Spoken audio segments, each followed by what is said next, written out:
welcome back to Total Spotfest. This here is JJ Brownlee. That right there, that's Jamie Faulkner. We're coming right back at you with another action-packed episode as we get ready for WrestleMania week. Dynamite from last night. Yeah. I mean, it's week. WrestleMania I don't care about, but the week around it, hello. Yes. So, thank you for watching. Thank you for listening. We do appreciate your time. As always, if you're watching on YouTube, give a comment down below. Join the conversation. Give us a like. Give us a subscribe while you're down there if you want to hear more. Share us with your friends. Tell your mom. Tell your sister. Tell your brother. If you want to get in touch with us outside of YouTube, of course, you can hit us up on Twitter at Total Spotfest. Jamie, how has your week been, my man? Praying for Friday, sir. Praying for Friday. It's a recurring theme with you, you know? I mean, it's going to be that recurring thing for a while, a few years here. Yeah, I know. So we've been anxiously following along. How's your bracket looking? Let me ask you that. Two of my final four are still alive. About it. I've only lost one Final Four competitor. So not terrible, I guess. Not as it's pretty good, actually. I thought yeah.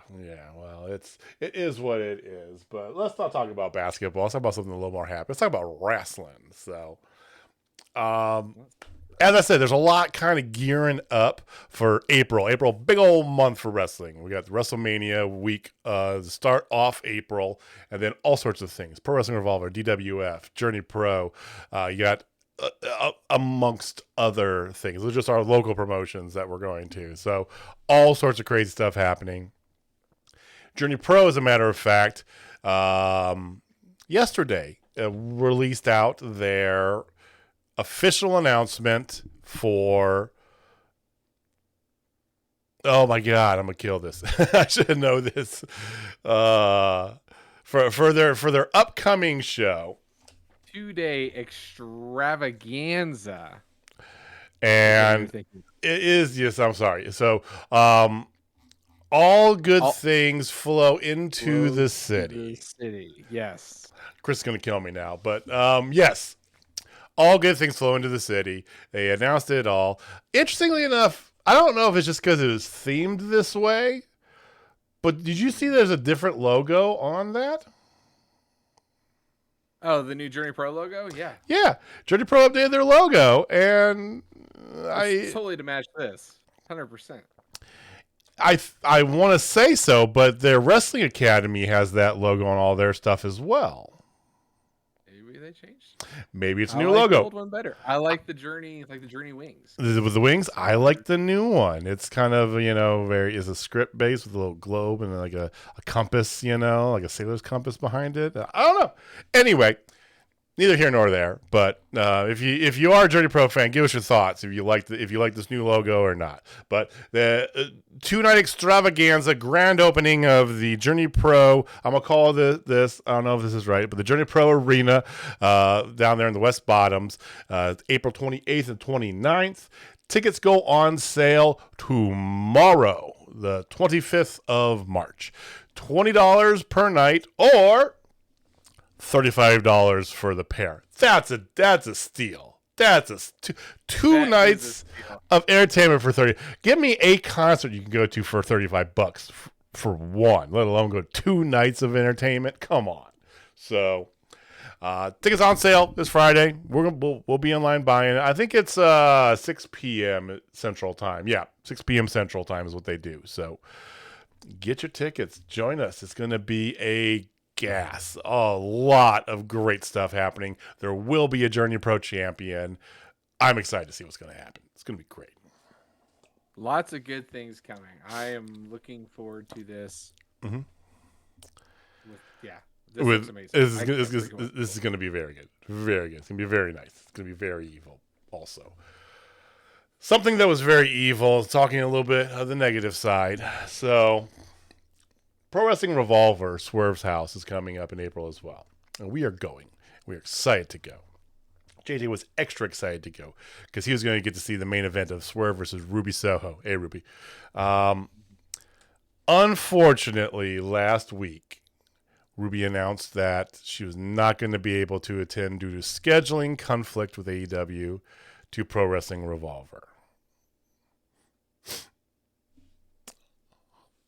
So my spirits were dampened a little bit. I will see Ruby in person again for sure, but the replacement was pretty stellar. Athena is going to be her replacement, formerly known as Ember Moon. For those of you not in the know. So have you seen some of the matches that they've announced? Yeah, do you have their card in front of you? Read it. I have some of it. I have Moose versus Speedball Mike Bailey for the Impact World Championship. I have that one written down here because that one is just. Then you have Billy Starks versus Deonna Purrazzo 3. It's their third time going at it. It's for that's for the ROH title, I think. Yes, for the ROH title. Then you have Ace Austin, Trey McGill, Blake Christensen, and Lince Dorado in a Lince Dorado.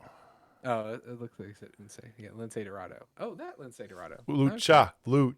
Yes. Yeah. That match is going to fuck. That match is going to fuck like hell. Sorry, what was the last one you said? I missed it. Athena and Swerve.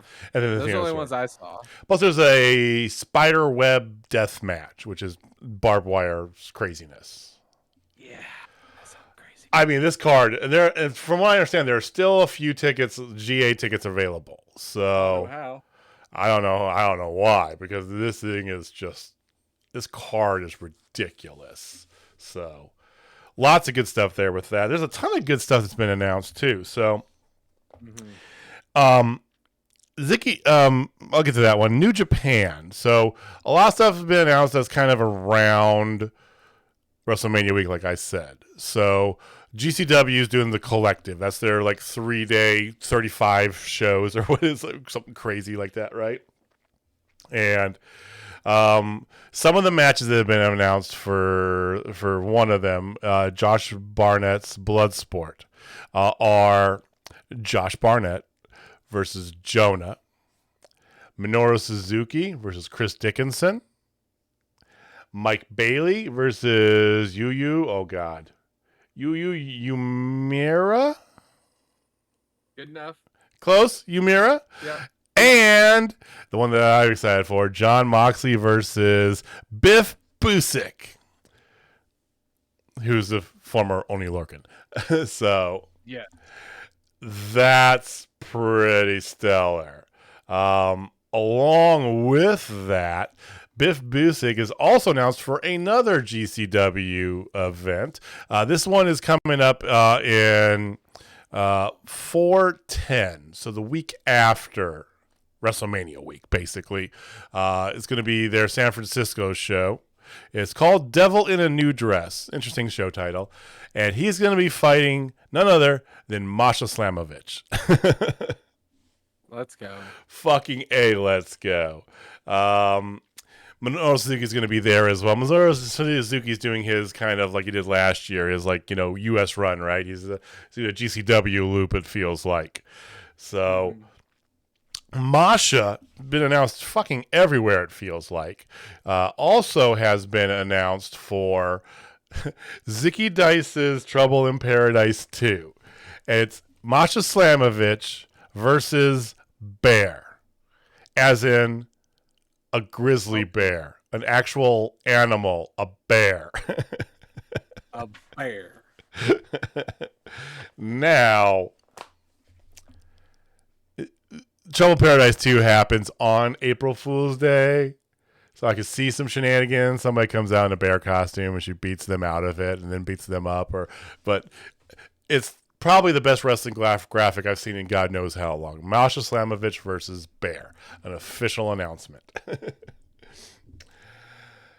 Finally, last one I want to talk about here is New Japan. So I have one more that I'll talk about. We'll get to that later on, of course. But New Japan is doing their Dallas show, Lone Star Shootout, next Friday.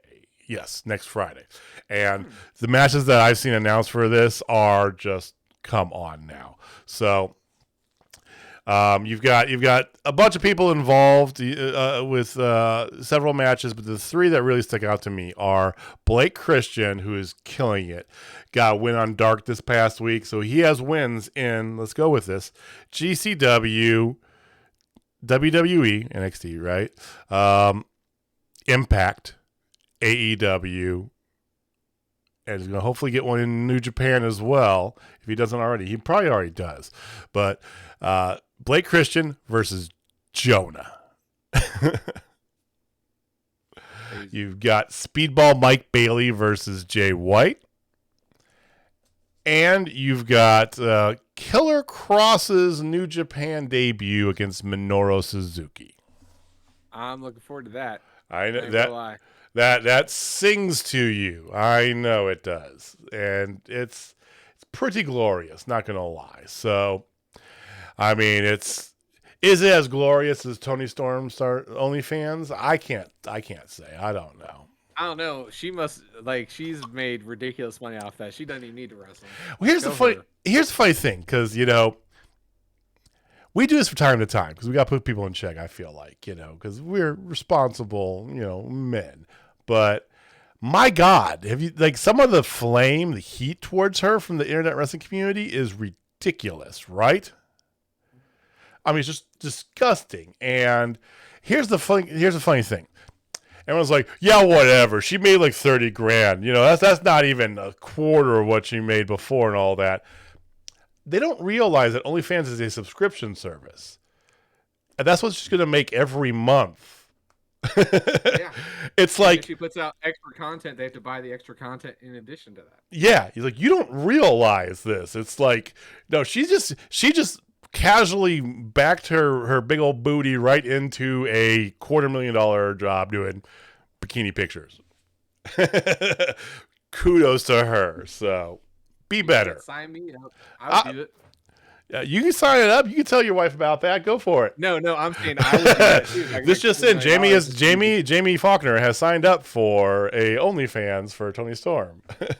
Yes, exactly. I'll prepare the couch for you, Jamie. Okay. Thanks, man. Thanks. All right, so enough of that. Let's get back to the wrestling, actual wrestling. So we're gonna talk about Dynamite coming up here in a little bit. I got some Impact news I want to get to, but let's talk about some numbers before we start. Okay. Do you have numbers from last week? I do. I really do. He would give me shit in about an hour if I didn't do that. Yes. So up and down week. I would say a little so. Different. Yeah. The former flagship. You need to stop using that word with Raw, dude. Seriously. It was the flagship for like 25 years. Sure, it's not now. It's no chance it's coming back. That's why it's the former flagship. Okay, touche. Flagship.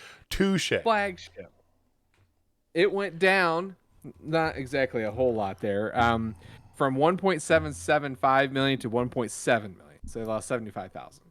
Yeah, that's not bad. Which is more than one show had total. Don't go there. But we're going to go there. Yeah, NXT went up again. So this is a steady incline for them. They went from 613 to 624. Okay. So not bad. AEW Dynamite went up as well. It went from 945 to 993. Almost hit the 1 mil. So close. Yep. Impact was already on the downward slide. It went down to 94,000, down to now 68,000.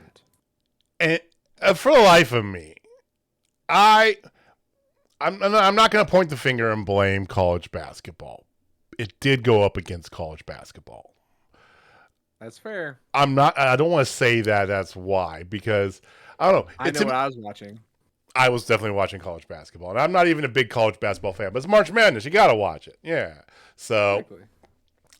Here's the interesting thing, because I don't really get the slide of if it's not for counter programming, I really don't understand the slide, because Impact has been really good lately, and they were on a good tear there. They were averaging over six figures consistently, right?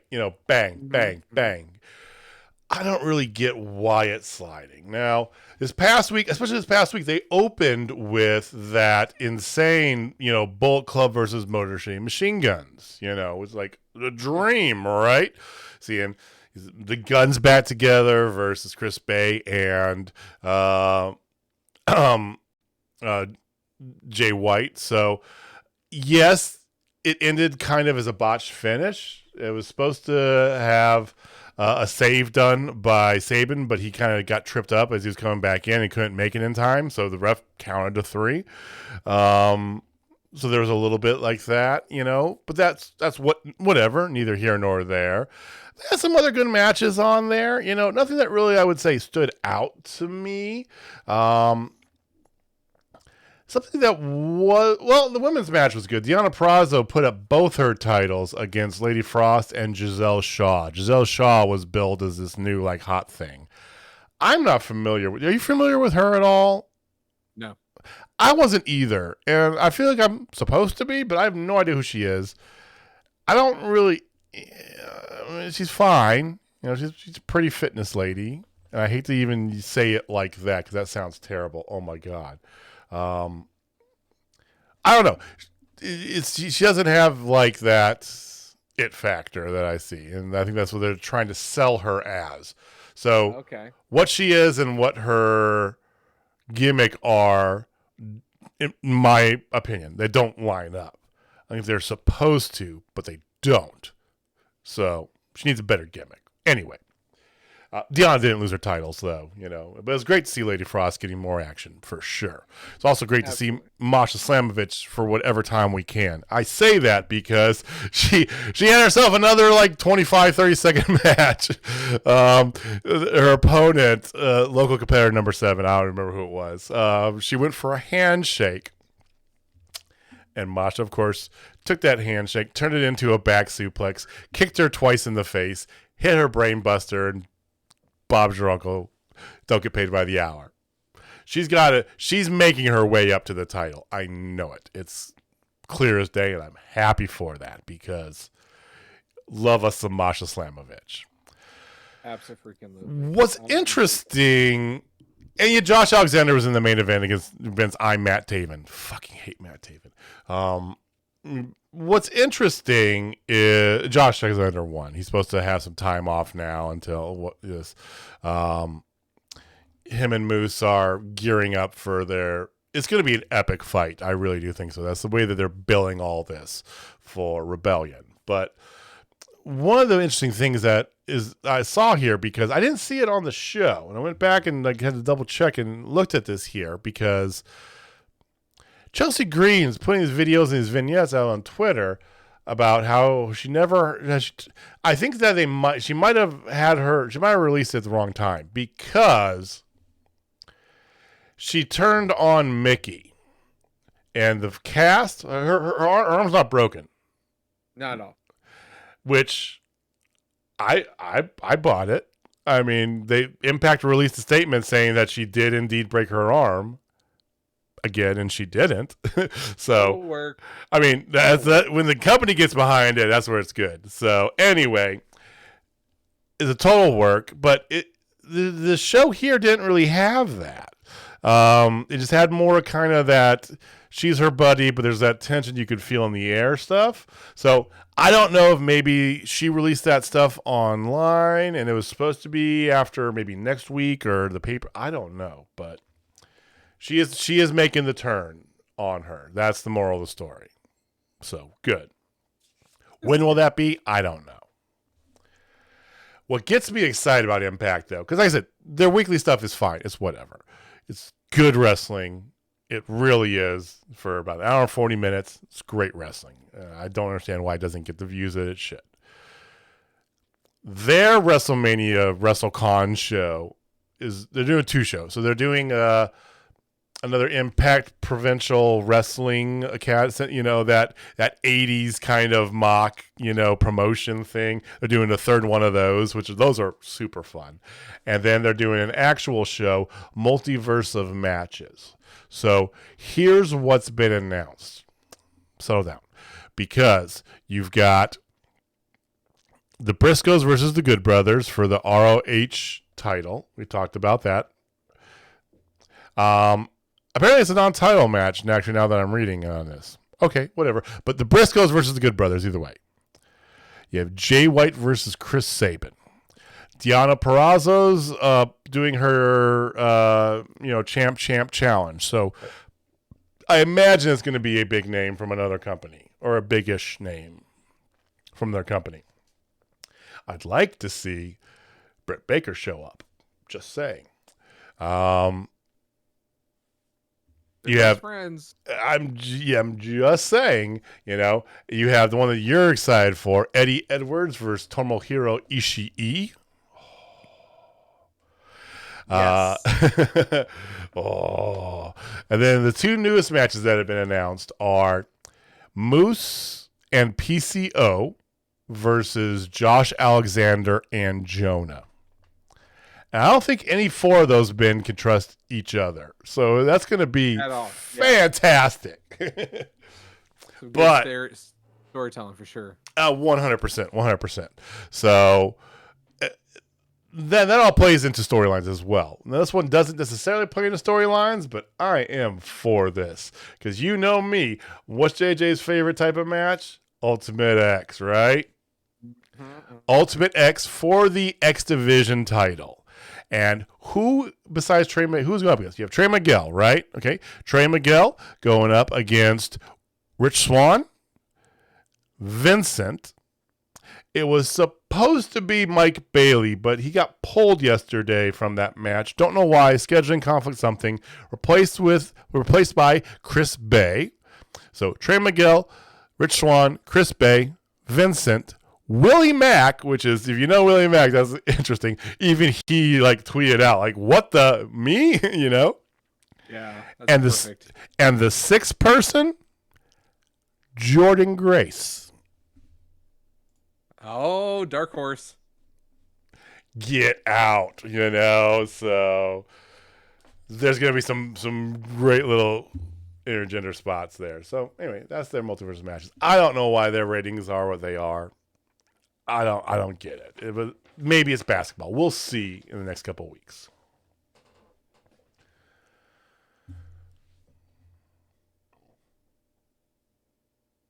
Hey, let's talk about the SmackDown. SmackDown was down from 2.226 million down to 2.147 million. So not a full 100,000, but again, got hit by the tournament. The one who got really crushed by the tournament was Rampage, because Rampage moved, to a special start time after the games, which you already knew they were doomed when they did that. It was almost 11. It was almost 11 o'clock Central when it started. Yeah. So they did. They were at 526. They went down to 398.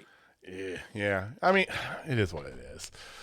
That one definitely was all tournament related. We know that. There wasn't a ton on that. You had Darby Allin beat the Butcher. Stay with us, Jamie. Mm-hmm. It's okay. It's okay. You had Layla Hirsch and Red Velvet continuing their stuff. Red Velvet won. We did get the debut of the Dark Alien, Chris Statlander. She looked great in the kind of the black get up with the different face paint now, the little thing. And she's very serious and stuff. Purple hair and without the contact. Yeah. Mm-hmm. So a little bit different there. Your main event was Max Caster versus Keith Lee. Keith Lee won.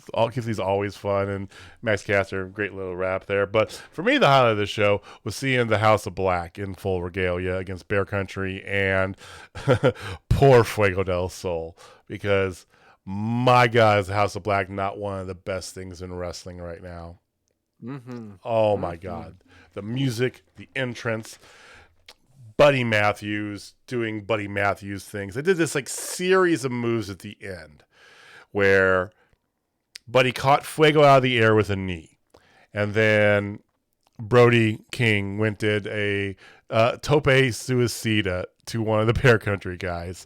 And on the other side, it is in succession too. And on the other side, springboard moonsault moonsault from the apron by Malachi onto the other Bear member guy, which led to I don't even know how to describe Buddy's finishing maneuver. It's like a spinning cradle slammeroo thingamabob.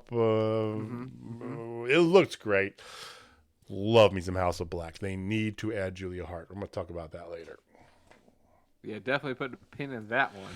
So, but like I said, so that was cool. But overall, I think they knew that, hey, this is going to be at a terrible time.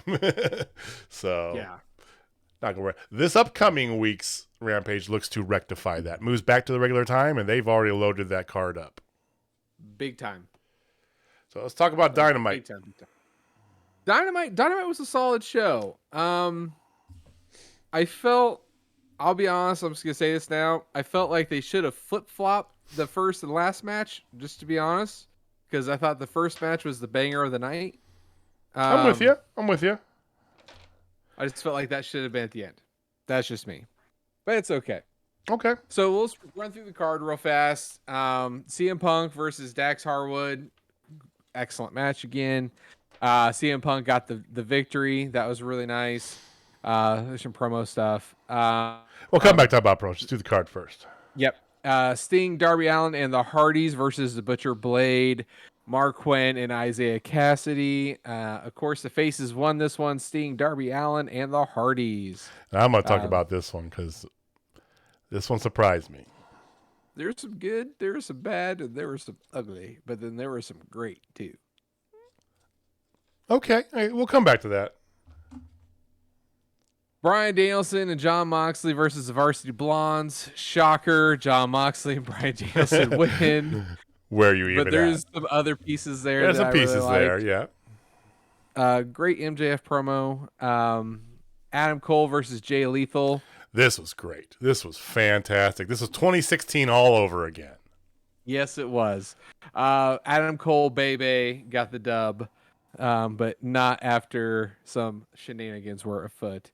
After this, you had Layla Hirsch and Red Velvet. Layla Hirsch won via hitting turnbuckle Red Velvet in the head with the turnbuckle that again. was hidden underneath. Yeah, whatever. Then you had Dark Order versus Jericho Appreciation Society. And when I say Dark Order, I mean Alex Reynolds and John Silver versus Jericho and Daniel Garcia.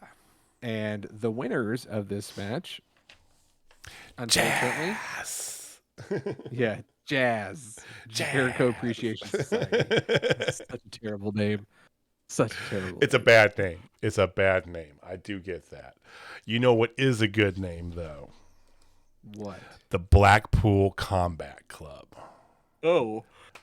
Yeah. That's where I want to actually start with this here. So, oh, yeah, let's start right there because, the Blackpool Combat Club. That's So, such a great name. the match itself was fine. It was good. Griff looked really good in this match. He looked really good. Julia Hart, notably, the whole time was sitting on and her Twitter's been stellar over the past 4 or 5 days, right? You can feel it's coming. It's coming. It's got to be coming soon, right? But the whole match, she sat on the stairs to the ring, on the metal stairs outside, just looking away and just vapid, just not even there, right? And almost angered that she was even being out. Anyway, she was doing a great job there. She stayed for the match, through the match, of the post-match promo. It was great. But the match itself was fine. Of course, it was Moxley in this. But afterwards, Regal, his thing is he comes out with Danielson and he goes right over to commentary, which I love. Because he's great on commentary. And comes down to the ring afterwards, and Moxley's talking this time. And he gives a great little promo talking about, all he's been through and this and that, how much he respects Regal and this and his friend, Bryan Danielson and blah, blah, blah, all this stuff here. And he ends it by calling themselves, because anybody wants a piece, anybody wants this violence, they can come. All you got to do is ask. We will not shy away. You just come and you put yourself up against the Blackpool Combat Club. There's a shirt coming. That's great. I like that. I know you were lobbying for the whole Violent Gentleman thing. It's a bit on the nose, but I like this. Do you like this? Do you like Blackpool Combat Club, the BCC? Yeah, Bullet Club. Come on. Yeah, it's very close to Bullet Club though, for me. It's very close to Bullet Club, but there's an extra word in there, so maybe it's cool. Whatever. Yeah, I like it. I'm in. I think this is great. I mean, obviously Wheeler Yuta is gonna be one of their first inductees. Mm-hmm. You know, he had an interesting promo tonight too. Promos were real short. They had real short promos all night. You know, they did, which is good. But he had a little promo where he's backstage with Orange and Trent and Chuck, and Trent is all like, "What the hell?" You know, because Trent's whole shtick is like he doesn't know Wheeler. Everyone else brought him in when he was out injured, and he tells him as much. You know, he's done with him, and Trent basically is a big like "Bert" to your face anyway. So they're gonna obviously feud, but I definitely think you're right. He's gonna be in there. Yeah, he didn't want to be a best friend. He wants to be the best wrestler he can be. And you just have to understand. That's here's your sign. Perfect. You know, for me though, one of the best things that I really enjoyed was the MJF promo. Typical MJF stuff. That's the thing. It was very good. It was very good. I mean, he comes out with Spears. His crony Spears, like always. And then as they're walking out, there is security lined up right in front of the ring, because you knew as soon as you saw it, it's like, oh, I know where he's going. Yeah. He's gonna go right after Wardlow. And he definitely did. Like, he talked about how he insulted Wardlow's mom. Like, he just went after everything about Wardlow. And I can't talk. I mean, he did go into a Punk real quick. He goes, "You had to cheat to beat me," which I think is kind of funny. And then he says that he's going to give him the most embarrassing loss of his life. Doesn't know when, doesn't know where, but it's going to happen. And he went on to say after that he's not going to just beat him. He's going to murder him as much. He said that I'm gonna take it so far as to attend his funeral and piss on his grave. Piss on his grave. Yes. I like that seed to be planted and come back in, I don't know, a year's time, you know, or something like that. Something like that. Maybe after Punk has won the AEW championship or something like that, you know, who knows? The MJF kept calling Wardlow a greedy pig. And I thought that was just a great little dig right there. Yep. You know, talked about how he put a roof over his head and his mom's head. And he says that, you know, he owns Wardlow, and he says he can do whatever he wants, and he's going to make his life a living hell because, you know, he didn't make a deal with some schmuck. He made a deal with the devil. This is so good. Deal with the devil. And they're in Austin, Texas, mind you. Yeah. And then he's like, hell, I could put Wardlow up, string up on the crowd starts chanting Jesus then after he does that deal with the devil. I'm the devil. So the crowd, about a third of the crowd, there's one big area behind the camera basically that kind of are going, they starting a Jesus chant, and it's just starting to take over the arena, and he stops them and he goes, "I'm going to strap Wardlow to a cross just like Jesus." I mean, like, in the Bible Belt. Come on, man. Yeah. Oh, he was all over him, and then Wardlow comes out, and of course, he starts to beat the shit out of the security guys. The next thing you know, like 20 more security guys just show up, and they're all holding him back. And that's when, like, he's like, "You're trespassing. You gotta get out of here. I'm gonna pay you to sit at home." Like, total dig at WWE right there. Like, you're just gonna sit here until everybody forgets you, and you're gonna be what you started when I hired you, an absolute nobody.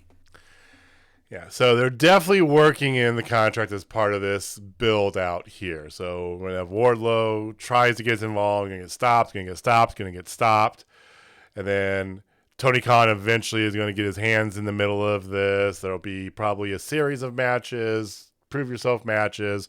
And if he gets them, he gets an AEW contract, and that earns him a shot at MJF. That's what my thought is. Something of that nature. Yeah.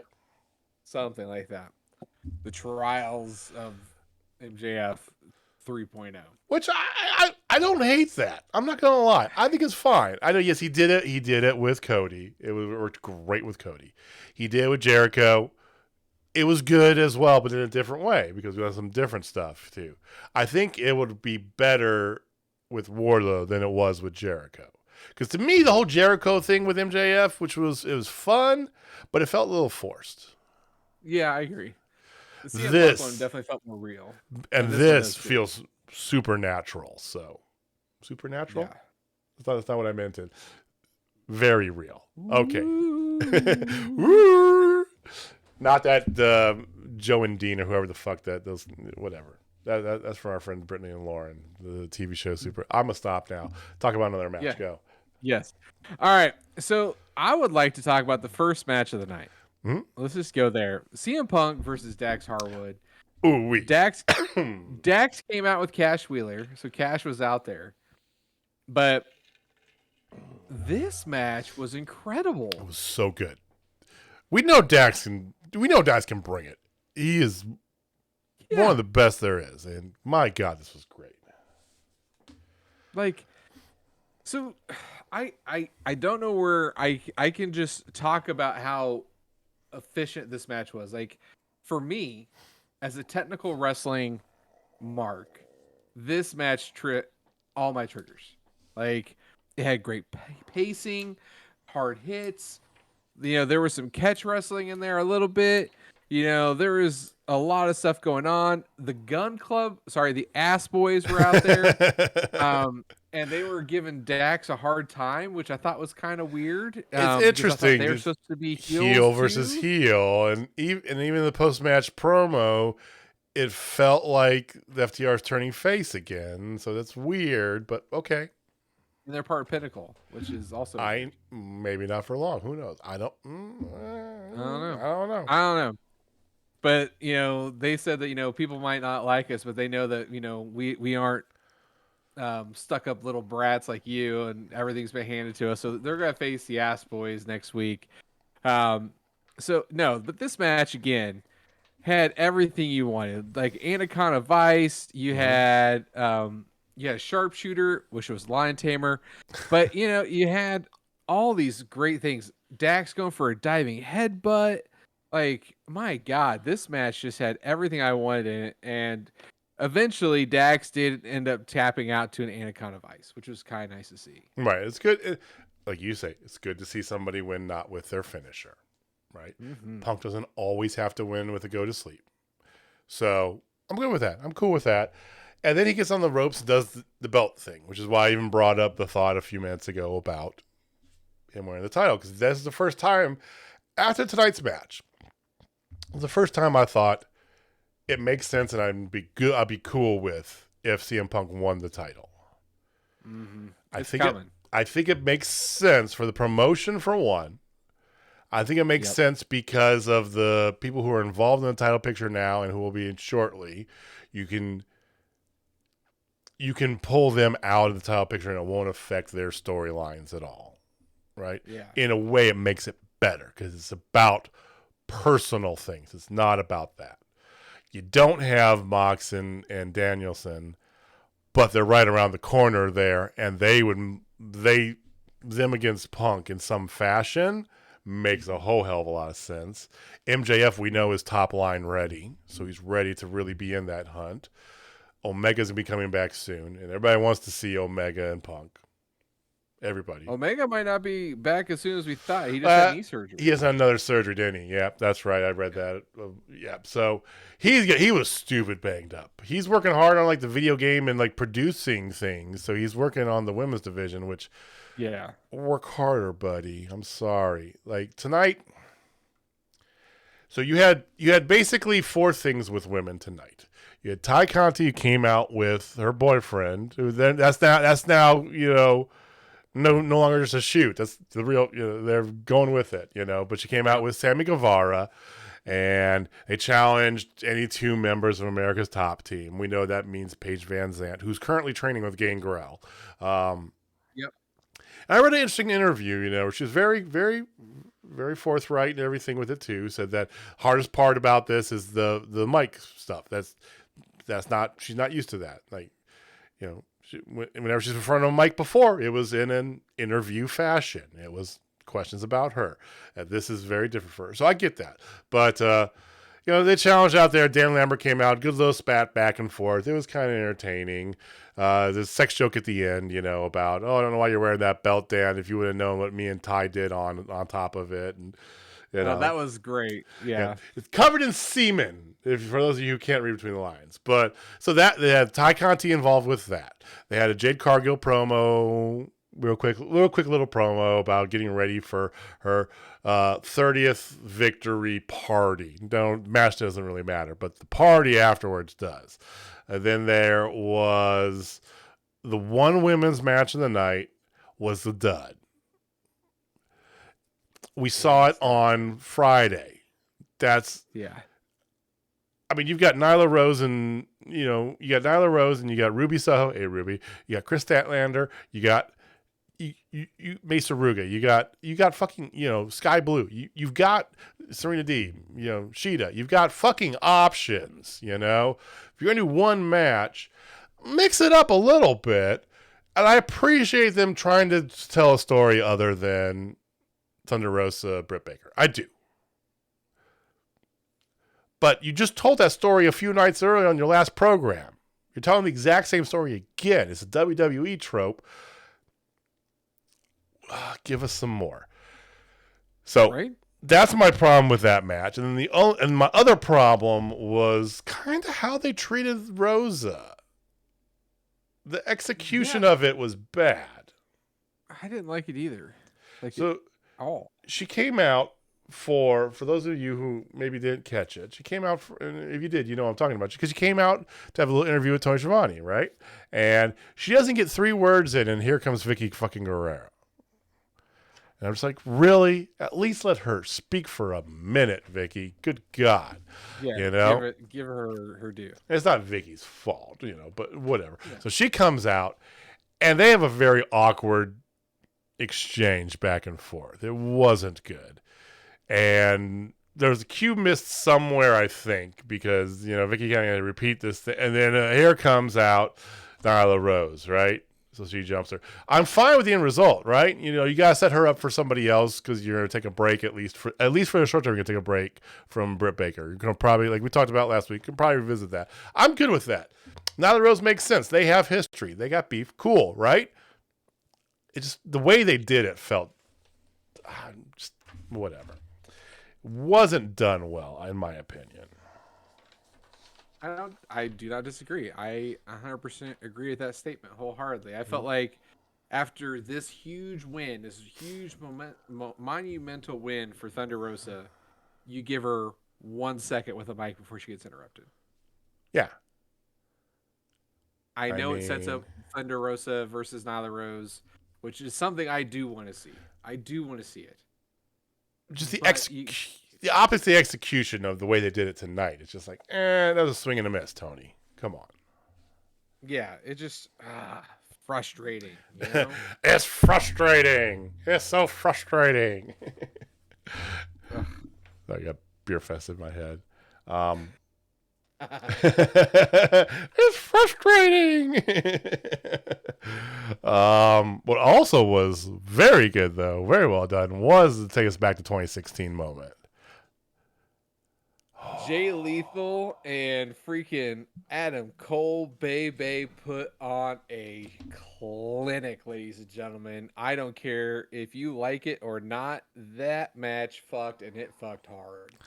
Yeah, I mean, there was some shenanigans at the very, very, very end. But for the most part, it was great. We saw all of Lethal's signatures. He's doing variations of lethal injection. He did the lethal combination, which I really wish they would call it that. That was his finisher in TNA, the lethal combination. Yeah. It's a great bam bam. It's a good looking thing. Anyway. Yeah, I love it. It was good. But very good. Of course, ends with, shenanigans and then Panama Sunrise and then the boom and then Cole wins. And after the words, he gets the mic and he's doing a shoot promo on Page, right? So he's very much going to stick around in the main title picture for the short term, as he should. I think he should win the title. And then if Omega's not ready to come back, then you move up CM Punk. Because CM Punk and Cole is just as good. That's a dream match. It's maybe not as much a dream as seeing Omega Cole, but it's pretty close. It's very Omega close. Cole got history, but no one's ever seen Omega Punk. Oh, so I mean, Punk, exactly. Punk So, Cole. And then you can get Punk Omega eventually, which is the one that everybody really wants to get, right? That bucket list match. So, and that'll happen eventually. That's on my bucket list. So that's my thought. I don't get the. I feel like they don't know what they're doing with the Jurassic Express. I feel like they're going to put the belts on Moxley and Danielson, but maybe they don't know when. So they're kind of just hanging around. I mean, it makes sense to put it on Cole and Fish if you're going to do that, but I do get you want to have Jungle Boy with the strap for a while. I don't know. I mean, out of the pillars, him and Darby are the only ones who've held anything. I mean, well, Sammy's a pillar, isn't he? Yeah. Sammy's a pillar. Yeah. So Darby's the only one who hasn't held one is MJF. Is MJF, which is interesting. Very interesting. Very interesting. So, I want to save the. Do you want to say anything about the Jazz? No. I will say this: Jericho's got the extra flowy look with the cosplay Effie jacket going on. So there's that. It was whatever. I did like John Silver doing the yeah baby at the very beginning over top of him. Baby. That's one of my favorite the pin things attempt. So that was cool. All right, so the 8-man tornado tag match. You seem like you were a little more indifferent on this than I was. I was pleasantly surprised and I loved this match. What did you not like about this? The end. How Sting couldn't get the fuck up. Well, like he botched it so hard. He's just like, I'm too old.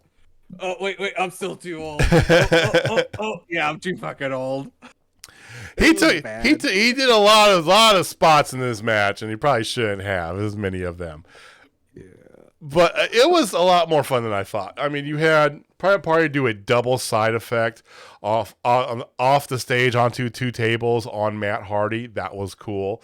Of course, you had Jeff Hardy try to kill himself. So they go out into the concourse or the T-shirt table there, and they're fighting. It's Butcher and the Blade, and then it's Darby, Sting, and Jeff Hardy. Yeah, so Matt's all by himself with Private Party. That's probably not the smartest, strategic decision, but whatever. And Matt's hitting these guys with this giant ladder, so you know what's coming, right? And so eventually they get both of them on these double tables over there, and Matt sets up the ladder in a weird spot, I felt. I was like, that's not where I expected it to be, but okay. He climbs up this giant, 15-foot ladder all the way to the very top of it, and then takes another step onto the window ledge on top of the window of the arena. It's like, all right, that's a Jeff Hardy I know and love. And then he does a massive swanton from there onto the both of them. And here is the truth of the matter. No matter what I said in the past, the Hardys are getting big pop everywhere they're going. Absolutely, because they're the Hardys. I was wrong. I was like, people don't care. Nope. People care. People still care. They're not the same. They can't go like they used to all the time. It's obvious, but it's still the Hardys. You're right. The Hardys. Like, that's the thing, man. It's like, it's the Hardys. Like, dude, if when AEW comes back to town, hopefully the Hardys are back together. Because Jamie I do not remember a time that I saw. Well, maybe. I don't think I've ever seen the Hardys together. I don't know if I've ever seen. Person. I might have seen Jeff. I've seen Jeff for sure. I'm trying to think if I saw him at one of the Raws we used to go to. He might have been there for one of them, but I know I'm trying to remember if he was at the SmackDown at Kemper that I went to that The Rock and all of them were at. I never went to one to the Kemper, so anyway, I would love. It's a bucket list thing. Yeah, you want to see them, right? And we've seen Matt, of course. Mm-hmm. So it'd be nice to see them together. So bucket list items. Anyway, well, overall, what'd you think of Rampage? This wasn't Rampage. What do you think about Dynamite? How about that? How about Dynamite? It was okay. It was a good show. I mean, I think I'm officially a Dan Lambert guy, though.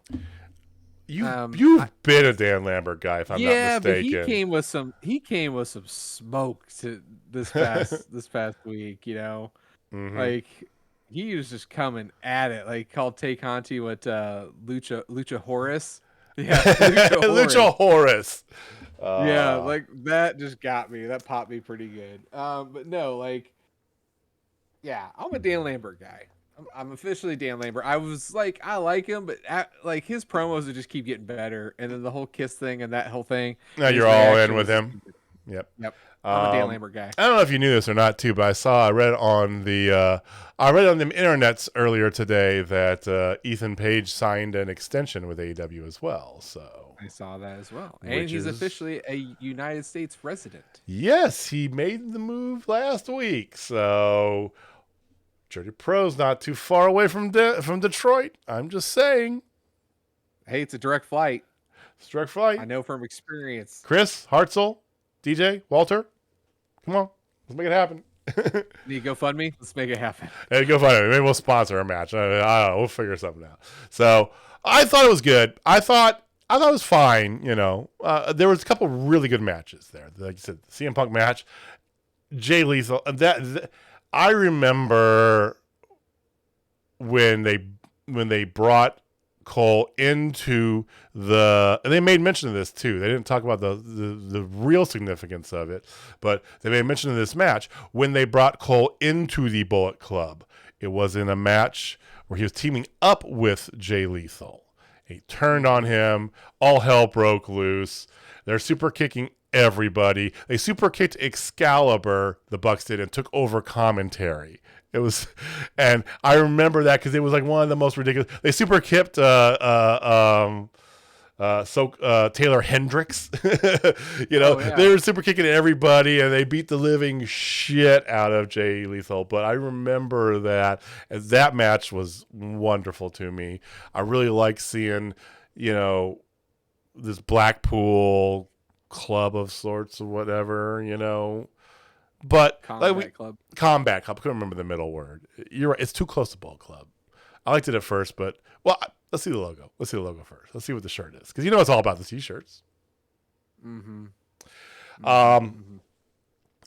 Like we mentioned, I love that shirt. That shirt's so good. Like we mentioned a couple weeks ago too. It's kind of this peak and valley moment for them. They had a big ass show last week, right? Calm down. They got next Friday night, they've got their Battle of the Belts 2. And then, come back down. And they got, so ups and downs. And I think that it fit the pattern. It was fine. All right. Do you have anything else? I don't. Okay. Well, as I said, lots of stuff going on here. Join us online at 6 p.m. tomorrow, Central Standard Time, JourneyProKC.com. Get your tickets for this. I don't know what total capacity is. It's up. I know that. I know it's going to be a higher number of tickets. So don't assume, though, that means there's not going to be a big demand, because we suspect that there's going to be some big hitters coming for these 2 days. The way that the giddiness we've heard from the owners' mouths, without there's something in the air. They have something up their sleeve. I know it, and they already announced that we're going to have a Jersey Pro champion crowned by the second night. So Thursday and a Friday. It's a fantastic time.